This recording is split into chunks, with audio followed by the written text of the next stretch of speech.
Tapatan sa Aristocrat. It's a pleasure to have you with us. We will be discussing important issues about the Philippine press. What's going on in the Philippine media? What's the state of the Philippine media? Marami ba bang mga napapatay na mga mamamahayag? Bakit sila napapatay? Sino ba ang mamamahayag? Ano ba ang reaksyon nila sa mga panukala tulad ng pagkakaroon ng accreditation para sa mga nasa media? Ngayong umaga po, ang mga panauhin natin ay mga kilalang alagad ng media. Si Weng Paraan ang chairperson ng NUJP. Si Ginoong Mentong Laurel, isa po lamang kolumnista mula sa Tribune. At narito rin si Ariel Sevillano, ang executive director ng PPI, yung Philippine Press Institute. Magandang umaga, simulan natin. Weng, kayo ay babad sa iba't ibang lugar sa bansa. Ano ang lagay ng pamamahayag sa Pilipinas? Magandang umaga po sa inyong lahat. Just a quick rundown of the issues that journalists are facing today in the Philippines. So, mabilis lang po ito, no? Unang-una, nung si Presidente nangangampanya, marami siyang mga pahayag tungkol sa kung paano niya sinusuportahan ang malayang pamamahayag, kung paano niya sinusuportahan ang kabilang na dito, yung freedom of information. Kaya, nung panahon ng kampanya at nung mga early days nung kanyang panunungkulan, marami tayong narinig na mga promises mula sa Presidente. Pero pag tiningnan natin, ano na nga ba yung kalagayan at nagkatotoo ba yung mga promises na isinagawa ni Pinoy sa atin? So, unang-una, among the issues that we are facing, syempre, yung pinakamatingkad, yung pagpatay sa mga mamamahayag. Sa ngayon, batay sa documentation na ginagawa ng National Union of Journalists of the Philippines, since 1986, kung kailan naibalik supposedly ang demokrasya sa Pilipinas at dapat wala nang pinapatay na mamamahayag at dahil meron ng kalayaan sa pamamahayag, meron ng 155 journalists killed since 1986. And these are journalists killed because they are journalists, because of the work that they do. Hindi po dito kasama yung nakipag-inuman, nasaksak kasi masyadong maingay. So hindi kasama yung mga ganong klase ng killings, of course killings pa rin yun. But the ones that we document are those that are related with their work as journalists. So 155 since 1986. At sa 155, yung tinatawag na targeted killings, ibig sabihin outright assassinations, ay 154. So iisa lang yung kaso na kung saan nagkataon lang na nasa maling lugar siya sa maling panahon. This was the death of Willie Vicoy, isang photojournalist na sumakay siya sa truck ng militar, inambush, tapos kasama siya sa pinatay. But all the other killings are assassinations. So 155 cases of killing, 10 lang yung merong conviction. Ibig sabihin, 10 lang yung kung saan merong naparusahan. All the rest, wala. Either may maliit na bilang na may ongoing case, pero mas marami walang naisampang kaso. Sa 10 na na-convict, so again, 155 cases, only 10 conviction, and out of the 10 convictions, wala dito ang mastermind. The 10 that were convicted were only lookouts, drivers, a few gunmen, pero walang nag-utos, nag-finance ng pagpatay. So, 0 mastermind. Killings under President Aquino ay umaabot na sa 15. Ang pinakahuli ay yung pinatay sa Masbate, si Rueras ang kanyang apelido. So, 15 cases of killings. Sino yung mga pinapatay? Yung mga biktima ay karamihan mga sa probinsya, mga broadcasters. Pinatay sila either on their way to work or pauwi So ibig sabihin nakikita yung pattern ng movement, most likely merong surveillance, and in fact, a lot of them reported having received threats, death threats, prior dun sa pagpatay.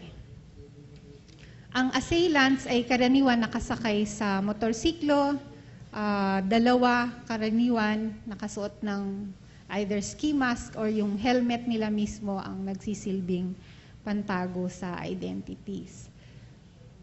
So majority radio reporters, majority based in the provinces, and then sa documentation ng NUJP, 80% ng cases actually involved local police, local executives, at saka military.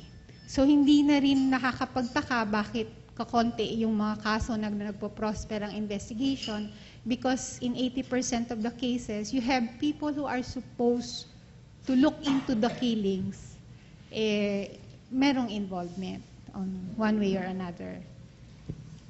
So ito yung sa issue ng killings. And of course, you have the biggest of all, the case, which is the Ampatuan case, which is moving very, very slowly. Although sinasabi nila na pag kinumpara mo sa normal na takbo ng kaso dito sa Pilipinas, mabilis na yung takbo ng Ampatuan case. So dapat ipagpasalamat na yun. Dapat daw ipagpasalamat. Meron kang 2-day hearing every week and then 1 day for motion. So parang ang sabi nila, ito na yung parang pagpapakita na binibigyan ng atensyon ng Department of Justice yung hearing. But if you look at it very closely, makikita natin yung mga defects even dun sa the way the prosecution is handling the case. Merong maraming ilang witnesses na hindi nila ipinapasok sa witness list sa hindi namin maintindihang dahilan. For example, yung backhoe driver, si Bong Andal, ang isang statement ng Department of Justice is kasi daw yung testimony ng backhoe driver ay covered na ng ibang witnesses. Ang tanong naman namin, paano mangyayari yun? Iisa lang ang backhoe driver. Siya lang yung pwedeng magsabi paano niya pinitpit yung mga sasakyan, pinatungan ng katawan at inilibing yung majority ng mga pinatay. Paano masasabi ng iba na tinawagan siya ni Zaldi Ampatuan when he was there at the massacre site, telling him to make sure na malalim enough yung hukay para magkasya yung mga tao. Nakikita mo ba solusyon doon, Weng, na mahigpit na natin pagbabawal yung backhoe sa mga probinsya? Sa tingin ko mahirap sisihin yung backhoe. ang dapat sisihin, sino yung nagpagamit sa backhoe at nag-utos na i-prepare mo yung hukay para pag yung nangyari yung pagpatay, meron kang paglalagyan ng mga sasakyan at ng mga bangkay. Malupit ito. Pero Weng, one brief question. Sino ang mamamahayag? Sino siya? Okay. Alam mo, ano yan pinagtatalunan yan palagi. How do you define sino yung journalist? So sa atin, ang journalist ay yung tao na involved sa news gathering and news dissemination. So pag tiningnan natin, isang proseso siya Hindi siya yung basta nakuha mo yung balita, ibinato mo, journalist ka na. So yung mamamahayag ay isang tao na may trabaho, may tungkulin, na kumuha ng impormasyon at ipamahagi ito sa mamamayan. Pero dumadaan sa isang certain process of vetting. So journalism is a process. And the journalist who is involved in that process is the person that we call a journalist. For the information of our audience, we also invited the Foreign Correspondents Association of the Philippines and the Kapisanan ng mga broadcaster ng Pilipinas to join us. But I received word last night, they just couldn't make it. Mentong, are you not alarmed by the number of radio men who got killed over the years? Why is it that people from the broadcast industry take the brunt in the killings? I'm not reacting to it as some people probably do, because I expect it. Because yung nabanggit ni Weng, 80% involved police, military or politicians, and as we know, the system is riven with corrupt elements, and this is not going to be surprising. However, I'm also more concerned, really, with the poverty, as we were joking about earlier before we started, no? And poverty leads to a lot of these deaths. For example, the Ampatuan massacre. How many were there for the ride because they were expecting some remuneration for the coverage, di ba? Kaya I will be pursuing my advocacy of 2 decades na, that we journalists accept and push for the concept of a National Commission for Press and Media. And this is easily explained if I bring parallel. And this is that if we have a National Commission for the Arts, which is funded by several millions a year, by state funds, statutory funding, by law. And I have to stress that by law, because a lot of journalists react by saying, but we will be beholden to government. No. The National Commission for the Arts, the National Commission for Women, they get funding from the state, but they're not beholden because the law says Congress must budget this every year, regardless. Regardless of questions or anything. Now, why? Because I want our journalism community to have a financial base of its own. For mga problems it has, for funding its institutions, whether it's be NUJP, PPI, or National Press Club, which many feel has been prostituted because of funding issues, yung National Press Club, for example. I was in the ethics committee of the NPC, but it was impossible to have any kind of conduct of ethics, because it's either funded by Emilio Yap or customs reporters or whatever. I don't know now. I have not been involved for 10 years. It might have changed for the better. And then, of course, such funding also can provide for protection, for legal defense, pagka may libel cases. We can even help, like Witness Protection Program, protect our journalists when they're being hunted already. Di ba? You mean Weakness Protection Program? Yeah, dito. It's weak eh. Hindi weakness. Witness. Because it will strengthen our journalists to know that they have people who will protect them and a fund to protect them while they're in hiding and so on. Okay. For me, the main issue is we have to find a way to support, to ensure its independence, to support our journalists. And therefore, this is corollary to it. If you have such a fund, then not every Tom, Dick, and Harry who says, I report, can be part of it. That's where you have accreditation. Now, I think one of the problems of definition ng journalists is often missed. Anybody can be a reporter, but not every reporter is responsible for what he is reporting. A journalist can be called to be responsible for what he writes, what he reports, and so on. So I think that's a defining factor. Okay. You have your yung house show, they also report. I don't know where the report comes out, but they also report. But they're never responsible. You cannot call them into to answer for what they report. Anyway, that's... And they don't have an editorial office. Kaya nga. Walking editorial office. That's right. Okay. So, accreditation also allows privileges. Mm-hmm. Like today, you have a kapihan, sari-saring pumapasok. You cannot demand. Legitimate ka ba? Hindi. When you have accreditation, then you can demand.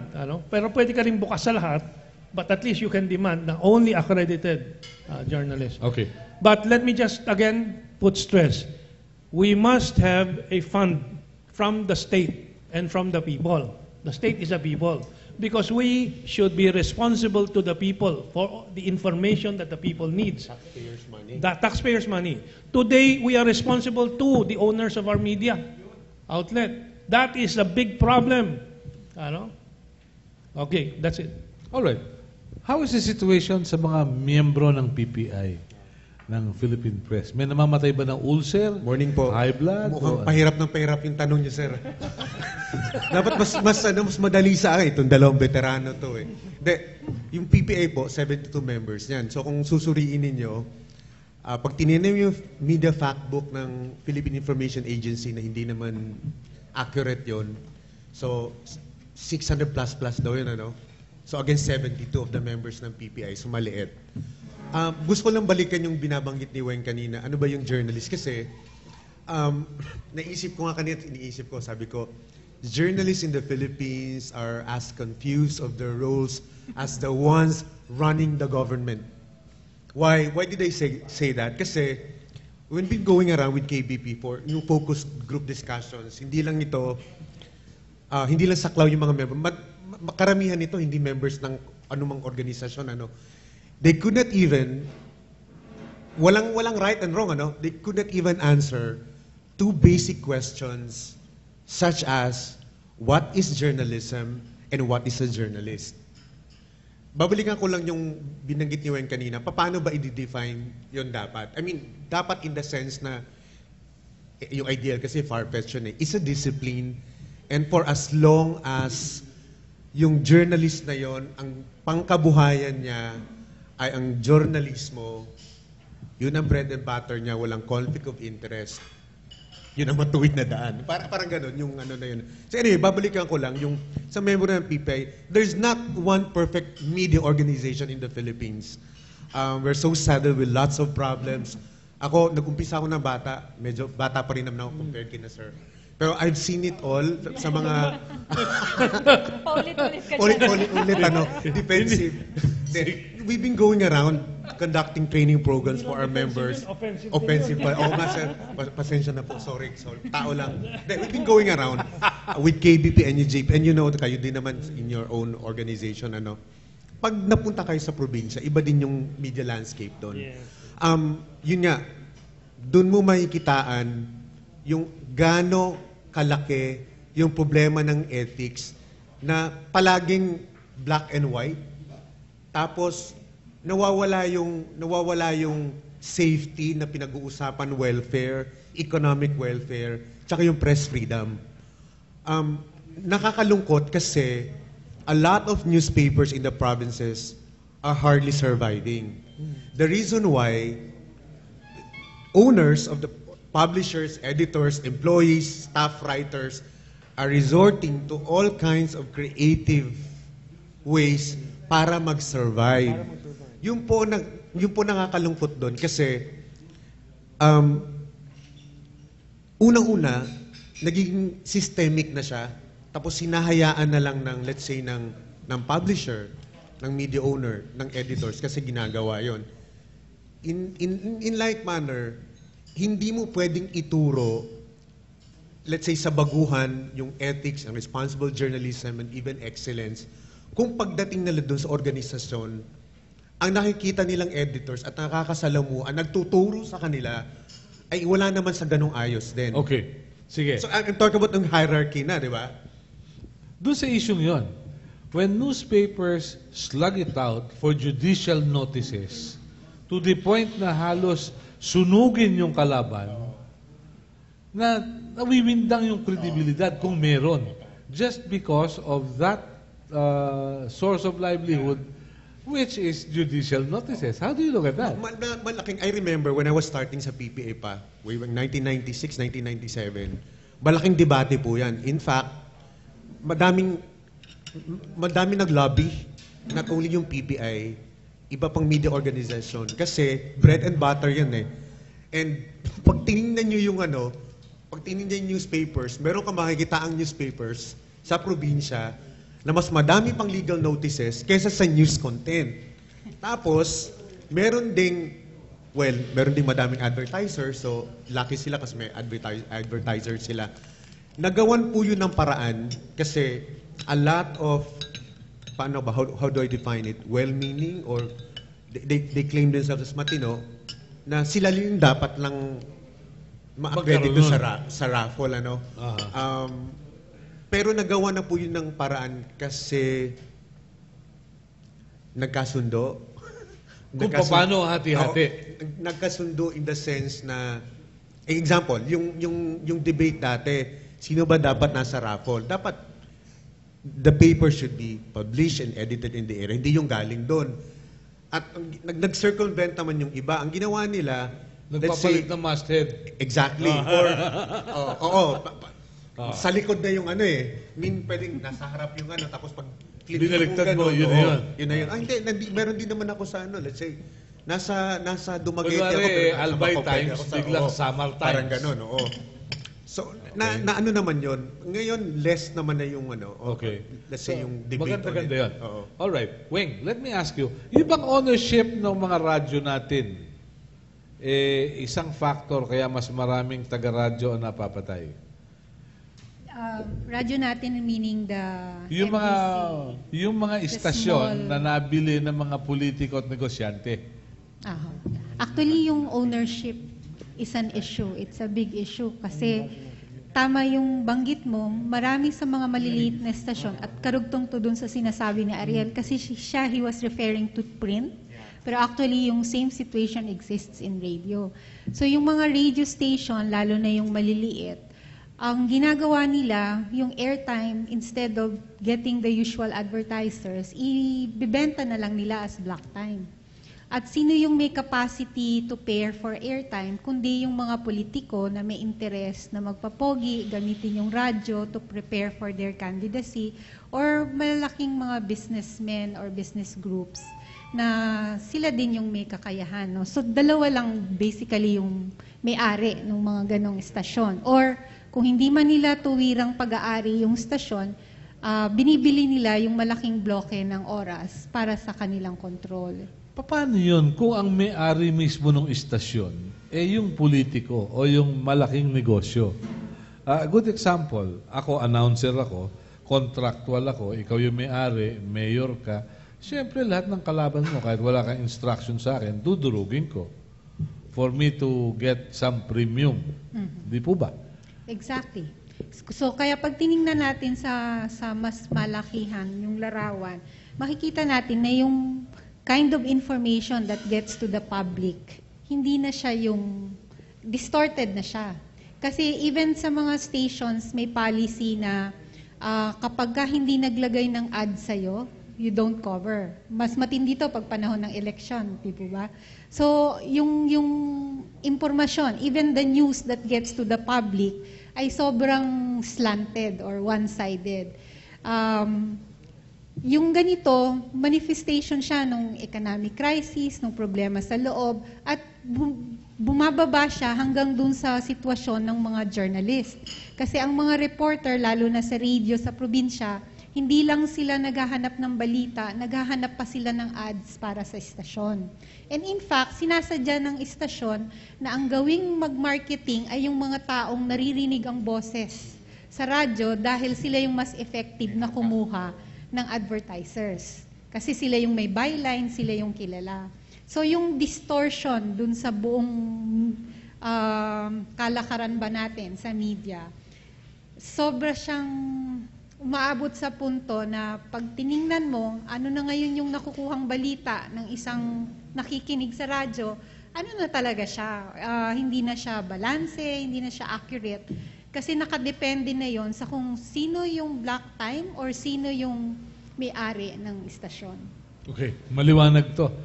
Ako po, mga kaibigan, ay nagsimula ng broadcast sa probinsya.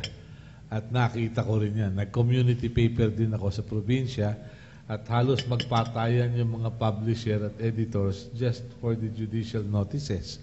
However, paano yun? Kung nakalagay sa dyaryo, compliments of a friend, how will you know if the advertiser is really a friend or an illegal gambling operator?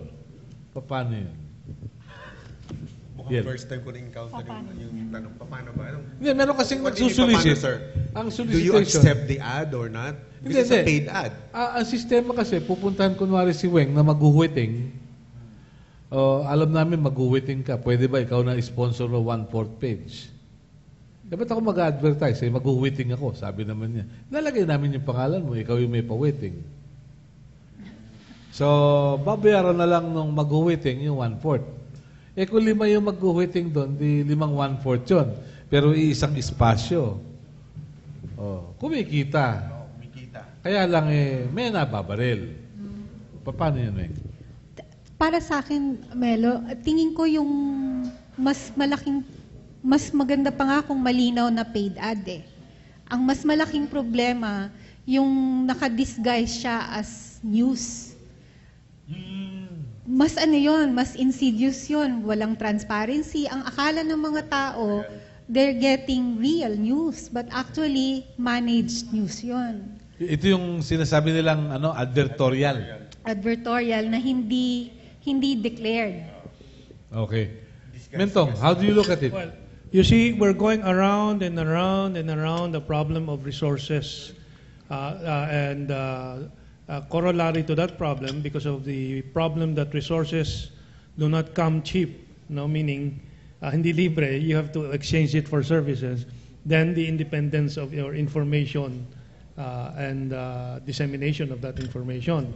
That is the continuing and permanent problem. Now, but we have to, from my point of view, have to systematize our discussion. Number one, let's define what a journalist is and what its duty. It's not just dissemination of information. I think it's not gathering and disseminating, but more fundamentally, anong purpose of your task? What is your mission?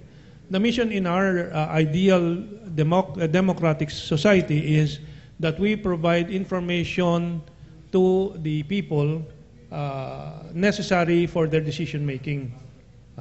In a democratic society. So you see, our system does not work today because of the problems expressed already. At the same time, more essentially, because of the ownership of media. For example, this is my classic case. I used to teach also, and I also use this example. When EPIRA was passed as a law, the major newspapers and media, particularly ABS-CBN, which is owned by the owners of Meralco, who wanted the EPIRA, did not tell the nation the truth. Kaya akala ng mga tao yung EPIRA will be so good. Now it has given us the highest power cost in Asia. That is why I go back to the fund for the media and press community. It will not provide for everything, but it will provide a measure of independence for the community. So yung definition, I will again reiterate, the definition really is that we must, the press and media must be able to bring information the public needs for its decision making. Okay. So I'll limit it to that, and then I'll go into the other issues later on if we can resolve, if this is the main mission of journalists. Okay. We will open the floor to our colleagues in the media. You have the right to ask questions provided you introduce yourself. Sol, sandali. Meron tayong isang kasama. Yes, please.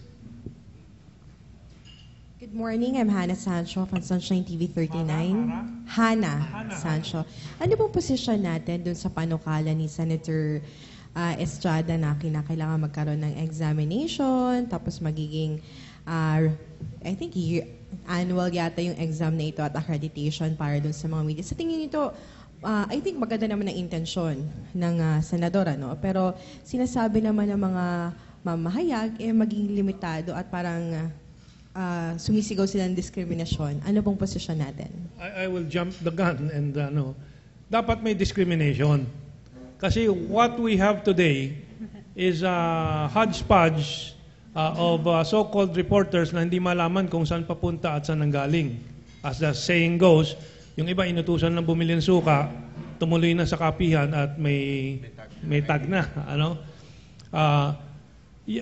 I've been arguing this for 20 years. Parang kontrabida ka if you say, yes, there must be some process of accreditation. I'm not saying it should be exam. Kasi maraming mahusay na journalists na hindi marunong magsulat. They're good reporters on radio and so on. But there are many ways of accrediting, also years of service and so on. Well, maybe there should be peer review. after all the exam, oral or whatever, dadaan sa peers. From ang peer group would be from academe, from practicing journalists and so on. Parang meron ka namang distinction na ikaw ay may responsibilidad as a journalist at hindi lang kung sino-sino. At the same time, you must have the privileges naman of a legitimate journalist. No? As I said, if you have a community fund from the taxpayer, then kung lumaban ka, even sa publisher mo, may basis ka because you have a real serious involvement with your ethics. Kasi I'm a journalist. I have ethics to follow. I'm sorry you pay my salary, but I cannot follow you anymore. And then may protection ka naman when you take a stand. So, that's my answer. Okay. What about Ariel? Doon sa tanong. Si Weng. Ka muna, para masaya. Hindi. Hindi pa kami nag-issue ng formal statement sa PPI, but if you ask a lot of members about it, I remember when it was first introduced, it's actually the same Magna Carta by Senator Jingo Estrada. When was I don't remember anymore. Talagang madami din nag-react. Kasi sinasabi nga nila, I mean, me for one personally, ang ano ko din is that you cannot actually license and legislate press freedom. Tricky yun when any government control, once the government steps in and what meddles with a lot of yung ginagawa natin. Kasi doon magkakaroon ng, as I said kanina, it gets convoluted. First, policing, regulating the media should not come from the government. It should be able to regulate itself and self-regulatory dapat siya. Babalikan ko yung I personally do not mind yung professionalization and even the term accredited for a good reason. Ang tanong lang doon sino mag-accredit. I do not want the government to accredit. I mean, do the accreditation. I mean, that's my personal Kasi natatandaan ko dati, meron ng initiative na ginawa. I don't know kung familiar dito, Weng. Ito alam din to ni Verhel kasi I think some PPI members and a lot of mga ka-level nila dati na doing ethics yung proficiency test. Na talagang ito yung mekanismo, supposedly a mechanism by journalists themselves, by media organizations para lang well, that's part of professionalization, I guess, And also, a step towards accreditation itself. Kasi ang nangyayari, kung saan ka miyembro ng isang media organization, yun yung accreditation mo. Kasi yun ang membership mo. Well, kung beat reporter ka at Senate doon ka magpa-accredit din sa sa beat ko, ano man beat mong ganon. Going back, no. No. Ganun lang talaga. Ganun lang kasimple. Ganun kasimple, pero merong pinaghuhugutan, may pinanggagalingan kasi. I mean, it's far different from, not far different, but the one thing that Sir Mo was saying is another thing because for all its intents and purposes, merong merong, I know where you're going. I mean, it's about survival, it's also about professionalization, etc., etc. We're talking about different things, but we actually mean one and the same. Yeah. And it's supposed to be protecting ourselves and really guarding ourselves from... I think it is the performance of the mission, the ability to bring information to the nation that it needs.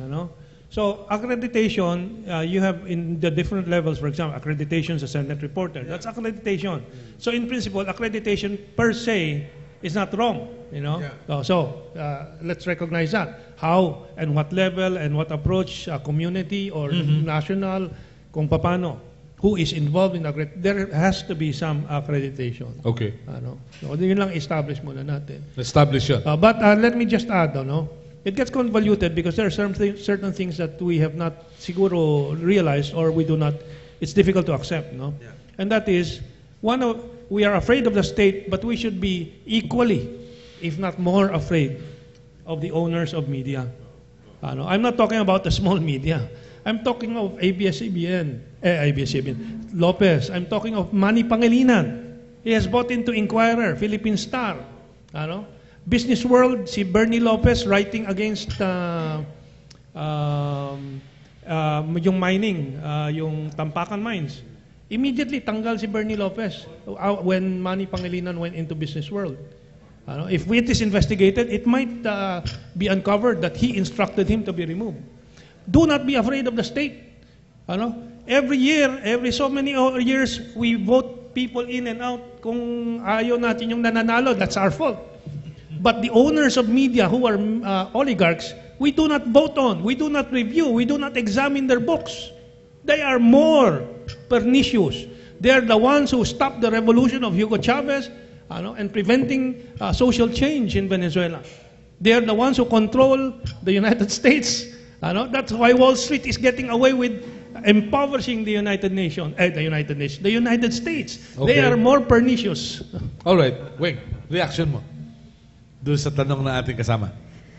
Yung tungkol sa Magna Carta, hindi naman yan bago eh. Noon pa yan paulit-ulit ni tina-file sa Congress. And we do understand and we appreciate yung effort ni Senator. And the concern. So maraming salamat, Senator. Ang worry, I think, of most people is the fact that it's going to be legislated, tapos government. Sa tingin ko, mas magiging acceptable, katulad ng sinasabi ni Ariel, if it's going to be a body composed of people from the media.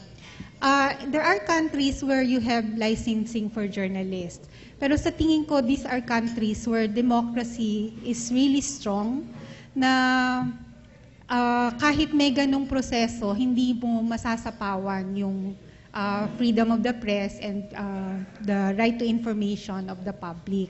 So walang problema kapag ganun yung context o ganun yung sitwasyon. But if you do it in a country like the Philippines, kung saan yung katutulad ng sinasabi ni Sir na may problema ka sa ownership, may problema ka sa economic condition ng mga journalists na umaabot sa punto na nagiging silang very vulnerable sa payoff, sa bribes, etc. Parang mahirap siyang gawin. So tingin ko kung usapin lang ng professionalization or even accreditation, similar to what KBP is doing, I think that would be acceptable. Ang tingin kong dapat gawin ng mga taga-media is strengthen yung self-regulation. Tingnan kung paano magagawa natin yung trabaho natin, which is bringing the truth to the public, na may accountability.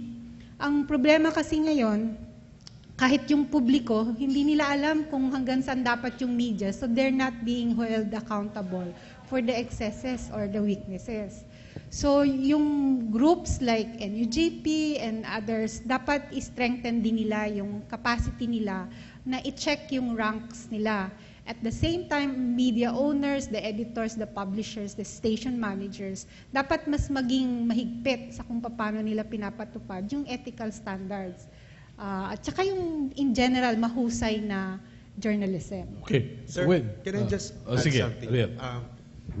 To me, it doesn't make sense, yung tipong, sabi nga ni Weng, may concern, but you're suspicious also yung concern na yun. But I think, for the most part of it, bago pa sana mag-isip ng ganyang legislation for media or anything that ang tawag ito, yung pagpapaliit ng press freedom sa Philippines, dapat ang atupagin muna dapat yung dapat, like FOI, end impunity. Ito yung mga mas mahalaga bago mag-legislate ng mga kung ano-ano that actually thwarts press freedom.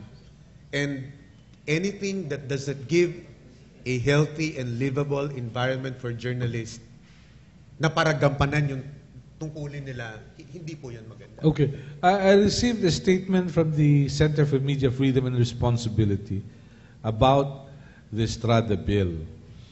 The on-ground reality for journalists is that there are wide disparities in wages and benefits depending upon such variables as whether the journalist is employed by a foreign wire service, is based in Manila or the communities, reports for a tabloid or broadsheet, works behind the scenes in television or appears on camera, and even which among the Manila broadsheets he or she works for.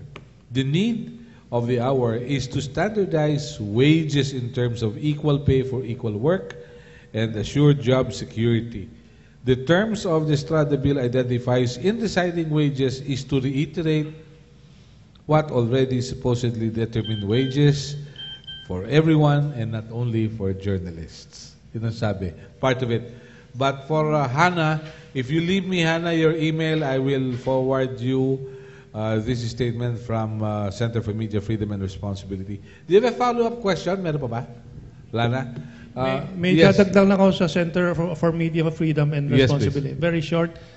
This is Melinda Quintos de Jesus. Yes. It is funded by Neumann Foundation, NED, National Endowment for Democracy, and so on. I mention this because in 2001, I lambasted that foundation and Melinda Quintos for justifying all the reports that destabilized the elected president's government. They were admiring of Chavez Singson, etc., etc. So again, it is a controlled institution by Western foundations. Ano? And I dare Melinda Quintos to debate with me on this. That is why I stress the community must have independent economic means. We have to talk about that. Okay. All right. Sol? Sandali lang po, sir. Ha? Sol mo. I have 2 points, no? One, there is a need to stop all this conflict of interest business among columnists. Columnists. I'm a food writer. I have a weekly food column for the Bulletin. There are many food writers now. Ang dami-daming food columnists. Hindi alam ng mga readers na napakalaking porsyento sa kanila may-ari ng restaurant o kaya caterer. Sa ibang bansa, dahil marami rin naman akong kaibigan na pareho ko ang trabaho sa ibang bansa, bawal yun. Talagang diretsahang conflict of interest yun. Tsaka may grupo sila nagpupurihan. Paano ba yan mahihinto? Yung Alleluia Society. Oh, yun. Yung you write about my restaurant, I write about yours. Yung hindi nila kasali, deadma. So that's one. Ang kalawa, I used to be the bureau chief here for ZDF, German TV. So every year, merong gathering doon ng mga news directors. Doon ko nalaman na ang ZDF, funded by the government through tax. May specific tax na doon pumupunta. That's right. Kaya, kung saan-saan nagpupunta yung mga ZDF, parang National Geographic. Pagpupunta sa isang lugar, nakakagawa ng magagandang documentary. Mas maganda pa kaysa sa nagagawa natin. So for example, gumawa sila ng 1 month kami dun sa dagat, sinundan namin yung mga Tausug tsaka mga Badyaw, which a local station cannot fund. So, yung proposal mo, it's not alien in the media world. Thank you. Would you care to react to what our Well, good I will friend also Sol said? cite India, Pakistan, the British Commonwealth nations, tradition yan that the state supports the press and media. For example, the Press Trust of India. Now, if there are claims that because they get funding from the state, they will be controlled. The example of India, when Indira Gandhi imposed martial law, the foundation stopped operation in protest. It's still ultimately the leadership of the community. But they are more, the French, for example, they also support their, that's why they have government channels that are very powerful and very influential. And the French journalists have privileges sa restaurants. They get discounts and so on. Oh, because bakit discount sa Pilipinas kung minsan libre na yan? Di ba? Parang pulis daw, parang pulis. I-formalize natin yan, parang huweteng. I-legalize mo yan para alam ng lahat. Sa weteng galing yan. Nasa huweteng galing yan. Okay. short reaction to Sol Vance's statement. I agree, no, yung sa conflict of interest. Grabe talaga yan. The least they can do is to be transparent. If they own a restaurant, dapat disclose siya, the very least. Pero yun, tama yun. Dapat, walang gano'n. If you're going to review, dapat wala kang interest dun sa sinusulat mo or nire-review mo. Tsaka yung isa nakalimutan ko, wala doon sa listahan ko. PR practitioners who are opinion columnists. Yes. Mabigat yan. Mabigat yan. Yes, sir. Please identify yourself. Very quickly, I'm Dr. Rick Sampang. It's here to say. I am from the academe. I was anyway. It's providential that I was just on my way to Luneta when I was hijacked by my friend to come and join. And I say providential because I'm glad to have met Mentong, an old friend, and just a few thoughts. One, on the conflict of interest. Totoo yung sinabi ni Sol. Ang conflict of interest is not just the columnist, but newspaper people themselves, publishers, who would approach the mayor and say, Mayor, bilhin mo itong ganito sa akin, etc. And may kapalit yan. Parang gano'n, no? So conflict of interest is right at the beginning. On a matter of policing our ranks. Now, if the lawyers have their own, and the doctors have their own way of policing their practitioners, okay? I think it stands to reason to have also that kind of a system among the journalists. Now, the Philippines is actually should not be complaining about press freedom because we have the most licentious press in the world, not just in the region. And the thought about subsidizing the press, I agree with that. Even the church is being subsidized in Germany. I mean, the allowance is given by this, and they're not saying, you don't preach this, you don't, touch on this matter. But they serve public purpose, so it only stands to reason that they should be subsidized. You know where the money or funding should come from? From the press secretary, from the this big system in the government that has so much funds. Sila lang ang nag-ano ron, no? They own at least 3 television and a network of radios in the country. We should have a big slice of that to support, and then, press people, regardless whether they're legitimate or not legitimate. They're like bus drivers, Nag-unahan yan, naghahanap ng mga paraan para kumita. Why? Because like bus drivers and conductors, sariling sikap, they get a little percentage here and there, but they're not guaranteed a minimum income. They should be provided with insurance because being in press is really a hazardous preoccupation. But it comes with the turf. You want to be a journalist, you face up with it. Now, so the thing about it is, I think, this conflict of interest. The most feared people in the country actually are the press people. One, they are afraid. Kabanatan ako nito. Kung wala akong ganito. Second, in planning for a media conference, you know what is, the items among considered, no? So, friends, we have no problem with the press. Like artisans, like artists of the old. When they want to write stories, they want to paint, they write songs about things of their passion. That comes with the trade. Okay? Thank you. Thank you very much. But the point is, nagkaroon ba ng improvement yung kabuhayan, yung kalagayan ng media sa paglipas ng panahon? Weng, what have you observed? You've been going around the provinces. Improvement? Medyo yung bang mga mamamahayag, medyo hindi na malnourished, mga ganon? On the contrary, I think mas na-institutionalize nga yung sistema na kung saan yung journalist walang sweldo, kumikita lang siya ng komisyon mula sa ads na kinukuha niya. This works both for both the paper and the radio stations.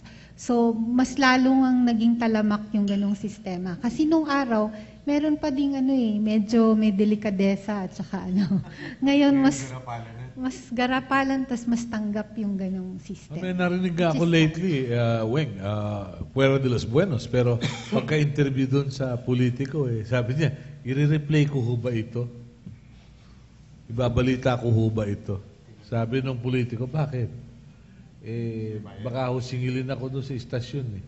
Sabihin, PR ito . So kahit pa paano, dudugo na yung politiko. Paano yun? Yung mga ganun, masakit, Masakit siyang makita, masakit ma-realize na ganun yung dinadanas ng mga kapatid natin sa media.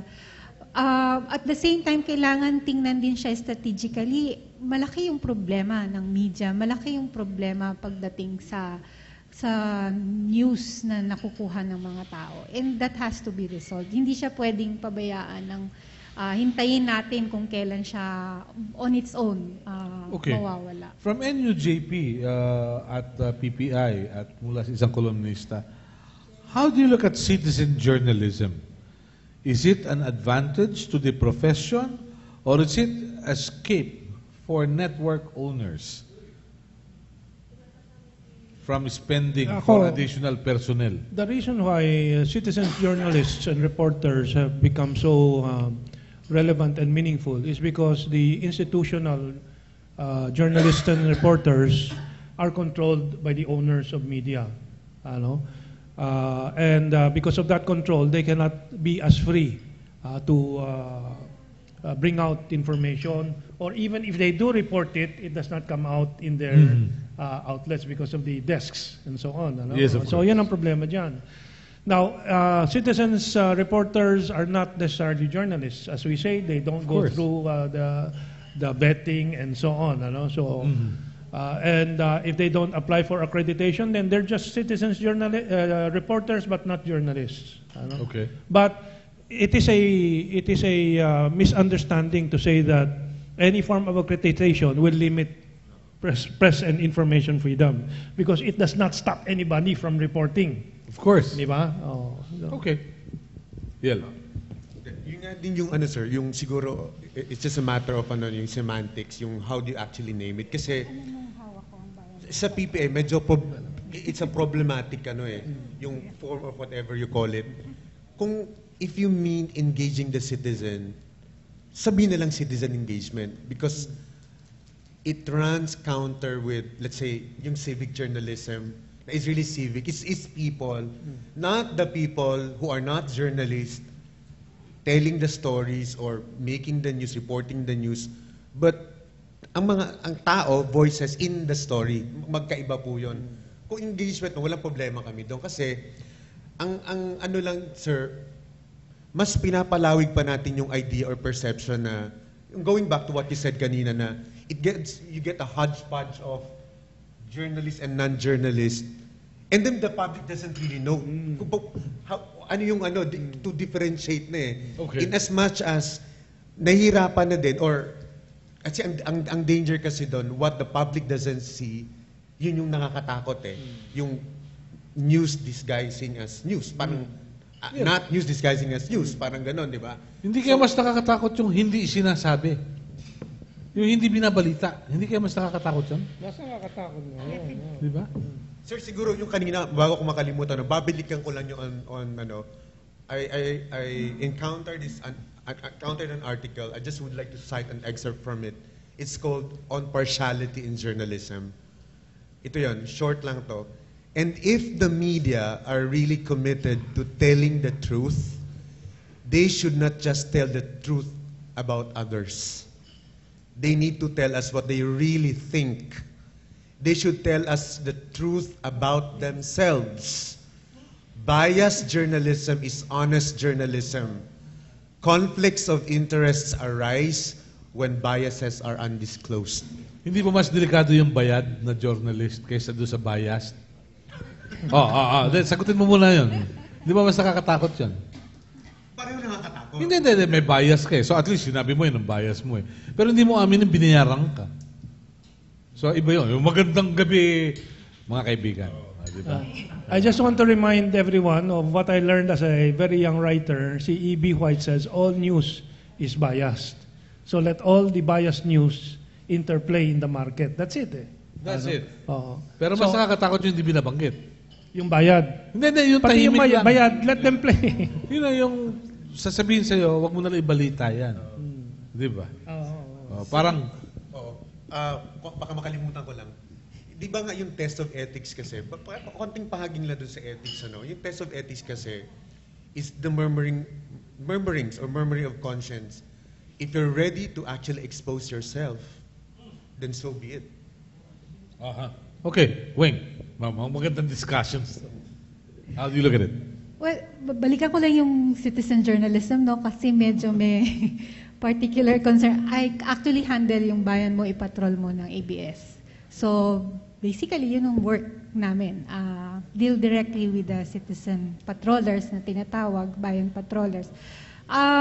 Tingin ko yung pagdami ng mga tao na interesado na mismo sila magbalita ng kanilang kondisyon ay dulot ng problems din ng mainstream media because may malaking gap na kailangang i-fill up at nagagawa ito sa pamamagitan ng mga citizen journalists na tinatawag natin. And also, of course, because of the advancement ng technology, which now allows people from Tawi-Tawi to text you or to tweet you or to email you what's happening in their own places. Real time, no? So maganda yung ganong development. And para sa akin personally, it's a good development dahil citizen engagement, boses sa baba na papakinggan sa mas malawakan. Pero dapat klaro kung kanino nanggagaling. People should not be confused na itong report na to ay vetted by a reporter or submitted by a citizen who's concerned about their community. So dapat klaro yung ganon. And then dapat din news organizations hindi rin dapat ine-exploit yung kasi it can also be subject to abuse. Of course. So, okay. Yung kaya kaibigan natin from UNTV, you have a question? Please. Mamaya ikaw ang tatanungin ko. I'm Rod Mendoza po. Yan. Yes, Rod. Ma'am, concern lang po ako doon sa kasi may experience din ako doon sa local media, mga nasa probinsya. Bago kasi ako napunta dito sa local ako. Ang nakikita ko po kasing sitwasyon talaga ng media doon. Kung hindi ka kakapit sa politiko, wala ka. Kumbaga, sa probinsya namin, divided yung media. Teka, saan yan? Saan yan? Wag lang po. Sige, bulong mo na lang sa akin mamaya. Okay. Divided. May istasyon, sariling istasyon yung nakaupong politiko, yung kalaban niya may sariling istasyon. So, ang tao, confused siya kung ano ba talaga yung news. Kasi talagang yung news nila halos komentary at papuri doon sa banat doon sa kabila, papuri doon sa ano nila, sa patron nila. So anong cure po nakikita natin doon ng inyo JP? Paano mako-cure yung ganong kalakaran sa local media? Actually, yung ganong description hindi lang sa inyo. In fact, you can be describing any problem sa Pilipinas. Kasi it has come to a point na sobrang napopolarize yung media community, lalo na pagdating ng eleksyon. Kung ano yung cure, parang wala namang magic pill dyan na pwede mong i-prescribe para biglang umayos yung sitwasyon. I think sa hanay natin sa media, marami tayong dapat gawin. Dapat balikan natin para saan ba yung media, para saan yung journalist, ano yung papel niya sa community. tingnan natin paano natin ipupulis yung sarili nating ranks. And then you also need to look at the economic rights. Kasi dun din nagsisimula yung maraming problema. Dahil kung hindi ka binabayaran ng tama, talaga namang it will make you more vulnerable, no, sa mga ganong klaseng kalakaran. At the same time, ownership, pagpapatupad ng protocols within the organization, within the news organizations. Kasi ultimately naman, ang merong power na sabihin na ito yung dapat nyong gawin, nanggagaling din yan sa loob ng newsroom. So malaki yung papel nung paano siya ipapatupad at saka paano tinatananganan ng individual na mamamahayag kung ano yung papel niya na dapat niyang gampanan dun sa lipunan. Kung hindi malinaw sa kanya yon, dito na pumapasok yung pinabili lang ng suka. And we're not saying na those hindi dumaan sa journalism school o hindi nakapag-aral, hindi pwedeng maging na journalist. Pero ang punto is, ano yung background mo once you step in the newsroom o sa announcer's booth o sa pagsusulat, dapat alam mo kung ano na yung papel mo. Kasi pag hindi malinaw sa'yo, it makes it very easy for you to get the envelope that is offered after each press con. Yes? Go ahead. Follow up. Sige, Ron. Yun po kasi, ang ginawa po kasi namin, di ganun yung situation, being idealistic dahil mga bata pa. Nag-put up kami ng local paper para i-counter nga yung dalawang dalawang kalaban. Para Nabuhay pa ba yung papel? Actually, ginipit ko. Ayun ang sinasabi ko eh.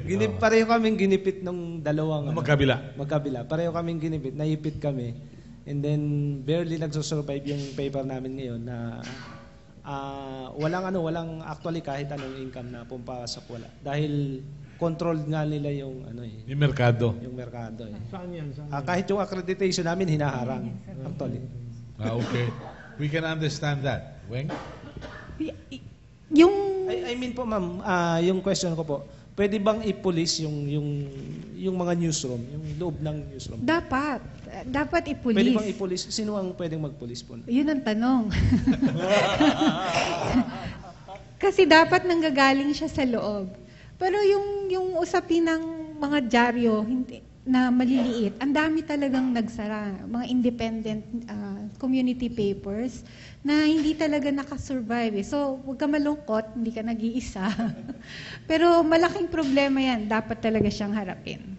Well, it goes back again to the economic proposition I have, no, na independent source. I remember when I was teaching journalism, isang oras o dalawa lagi ang pinag-uusapan namin economic yung independence, no. And sabi ko, ang magbubukid na nakaani na ng kanyang palay, mas independent kaysa sino mang journalist during the period that yung rice is still there, ano? You know? Kasi walang journalist that can create his own food from the journalism practice. You have to get a pay somewhere. And unfortunately, in our system, it's always by the owners who use media, who own a media not as a main source, but as an adjunct to another business. Walang talaga. Dati meron mga Roses. So they have an interest to protect it and so on, keep it independent from. Pero wala na ngayon eh. So the poverty, kasi I was going to go back to the poverty issue the poverty will not be addressed until we admit that we are a dependent service, and we do something about that. Yung again, going back yun sa problema ng policing ng newsroom, I don't know the entire context, but the community has to come together. Kasi ngayon, hiwa-hiwalay, nag-aaway pa eh. NPC and others, National Press Club and others. So Bukas makalawa sila mag-away-away doon. sila din, mas matindi pang away-away nila. But I think all the gulo comes from the fundamental lack, which is defining first our mission. I think that service to the nation, with all information it needs to make decisions properly in a democratic society, that is the fundamental. hindi loyalty to the newspaper, hindi owners, no? Not even to your own newspaper. No? To the truth that the public needs. The truth kasi has to be, if you define the truth doon sa mata ni Pangilinan, lahat yung mga kita niya, ang truth niya eh. Yung kanyang responsibility to shareholders eh. It is our people. So you go back to ABBA, money, money, money. Yun, kay Manny Pangilinan. Pero let me tell you about conflict of interest, no? At age 62, I write at least three articles a week in 2 newspapers. One newspaper told me not to write about water and electricity anymore. Because they're hoping to survive, to get revenues to survive. So sabi ko, okay, I will just write about other things here. Doon sa kabila, I will write about electricity and water. We have to really discuss this as not only journalists but as a nation. Okay. We have, our resources are controlled by a few oligarchs na lang. Hindi po pwede yan. And that is another thing. Yung ibang mga media kasi, no, that's committed journalism eh. But we're so committed to the people and we're part of the people. Di ba? All right. We have to be committed not to Manny Pangilinan. Okay. Yes, please. In this kind of a forum, it's very difficult really to throw just a question. So we are now sharing. No, I dress like this because I think media is torn. It's dirty.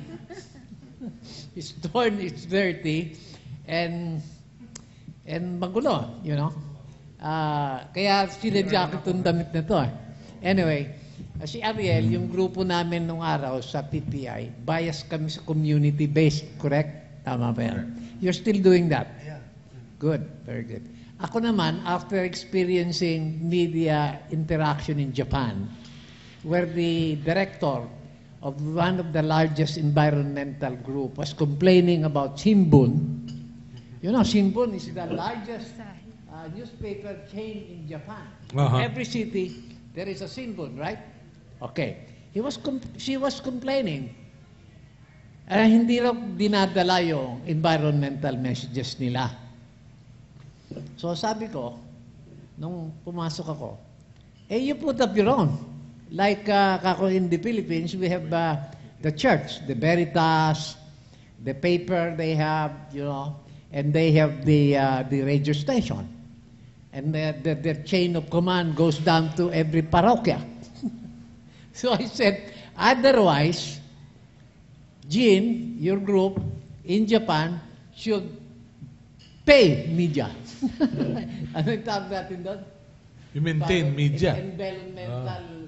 Yun ang alternative niya eh. Ayaw niya magtayo eh. Okay. So, anyway, yun gusto ko lang talagang i-share. Kaya ako, ever since I read the complaint of the UN director for UNEP, na hindi raw nakikinig din ang global media sa kanila, sa UNEP, ang ginawa ko, balik ako sa campus journalist. Tinawag ko silang Green Pen. Ngayon, may grupo na ako. Because ang bata, green, di ba? Pen. The sword is mightier, the pen is mightier than the sword. Ang kanilang paper, yung shield, di ba? At saka ang mga batang journalist, hindi kotong eh. Mahirap dilin. Tayo madali. Kaya there's a thin line. The problem, I think, there's a thin line between public relations and reporting. There goes another issue. Okay, thank you very much. Now, let me ask the gentleman here. Alin ba ang... Mentong, halika rito, maupo ka na rito. Anong impact ng technology sa pamamahayag? Kung noon ay meron kang makinilya at meron kang teletype. Ngayon meron ka ng cellphone na may camera at iba pa. Anong antas ng pamamahayag na Sir, magandang question yan. Kasi we have here actually PPI's web administrator, si Ellie. In social media parlance, PPI, Philippine Press, si Ellie, web administrator namin. Pero tinatawag na, if you're not familiar, social media activist.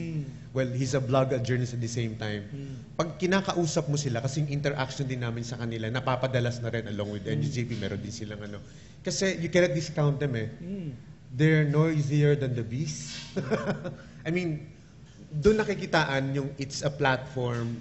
I mean, and talking about sa hula, yung technology and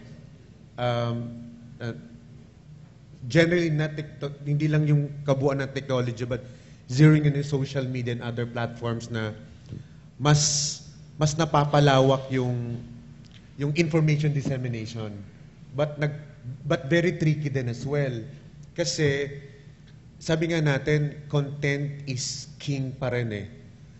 No matter what platform or technology you use, it should not be a replacement.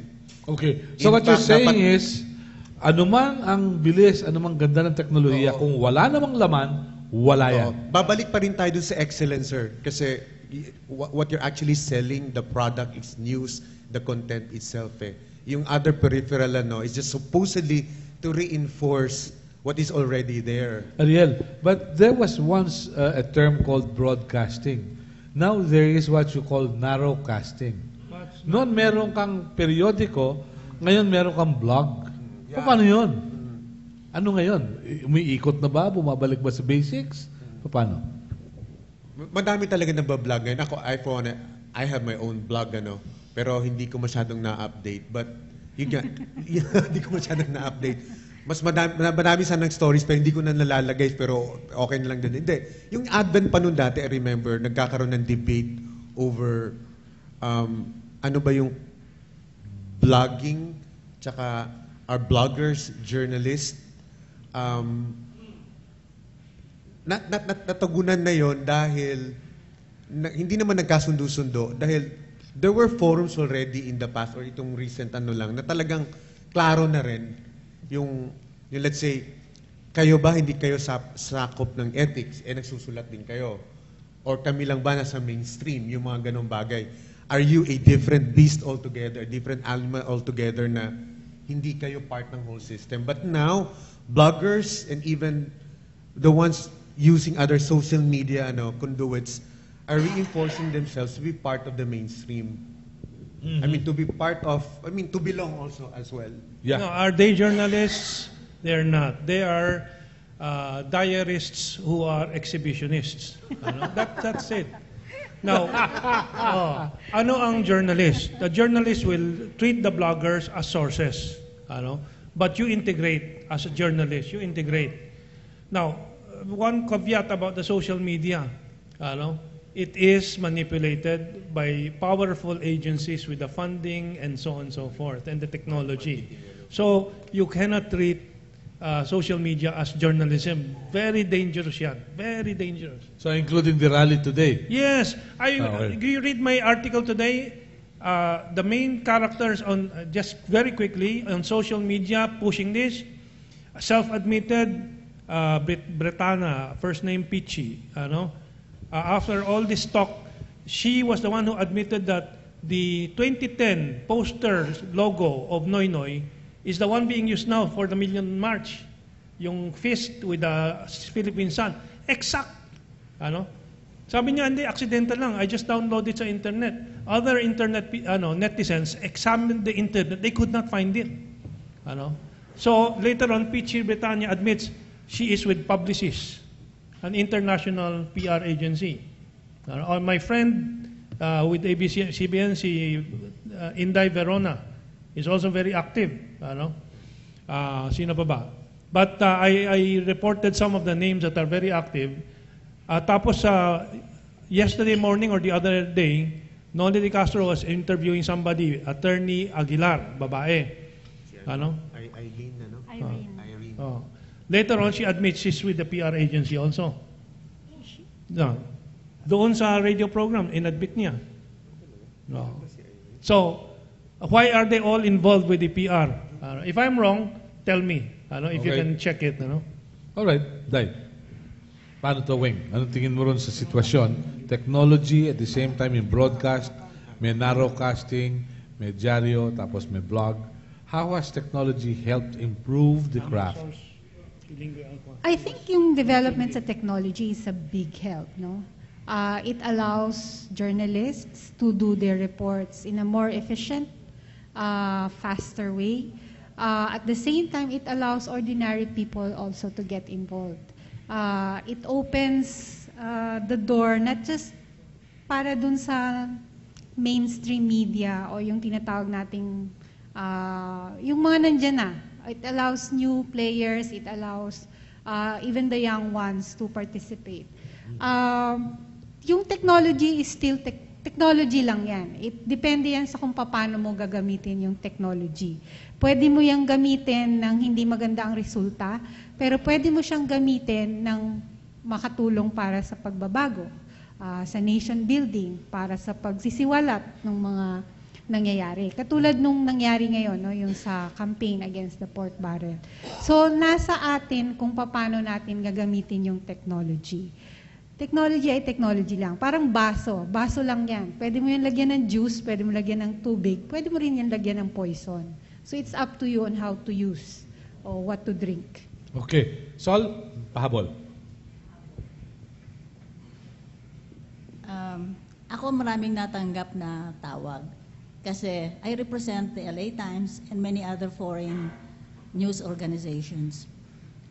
Hindi ko nasasabihin kung sino-sino yung mga yon, pero many of them have been involved in crisis PR. Tinawagan ako, Sol, kung anong kailangan mo sa coverage, tawagan mo kami. Sol, tawagan mo naman yung LA Times. Tawagan mo naman yung LA Times, sabihin mo, dadami talaga. You know? Nagkaroon ako ng duda bigla na hindi lang to yung parang yung sinasabi nila, spontaneous, na biglang bumukal, parang spring water from the mountains. I just wanted to share that. Yes. Tapos yung ikalawa is yung tungkol sa conflict of interest sa mga columnists. Sino ba nag-a-appoint ng columnists? Hindi ba sila pwedeng pulisin? Hindi ba nila alam na yung ina-appoint nila, kaya nila in-appoint dahil may-ari ng restaurant? Hindi ba nila alam na mali yun? Meron ba silang organisasyon ng mga publishers? At yung bang mga publishers na nakalista, na sila yung publisher, sila nga yung publisher? Okay. Thank you very much for that. And I'm sorry we are pressed for time. One last short remark from each of you about the future of media and its practitioners. Let's say 3 to 5 years from now. 25 years? 3 to 5 years. 25 years from now. Diba? 3 to 5 years. Biel, may away-away pa ba para sa mga advertisements? Ano ba tingin mo? 3 to 5 years, sobrang liit para i-perfect yung industriya. Because no matter the struggle is, hanggang wala na tayo sa lifetime ito, as I said, there's not going to be a perfect and ideal setup, ano?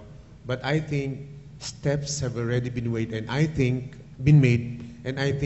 constant discussion and ito katulad ng ganito at hindi importante na tayo lang nagkakaintindihan, but ipaabot din sa ibang mga katulad natin sa industriya at even sa public na sinerve natin na tayo nag-ooperate tayo sa isang sistema na merong accountability sa truth, merong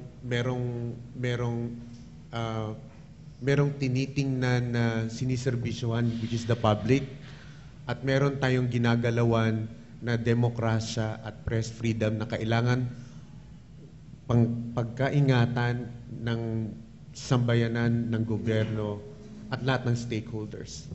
Okay. Si Weng muna. Sige. It will be the last this time. All right. 3 to 5 years from now, nakakalungkot pero sa tingin ko yung killings of journalists will continue.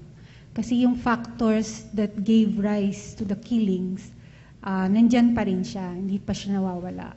Yung mababang sahod, yung vulnerability of journalists to corruption, yung usapin ng ethics, yung usapin ng political environment na kung saan nagtatrabaho yung journalist, nandun pa rin yan. You will still have warlords like the Ampatuans.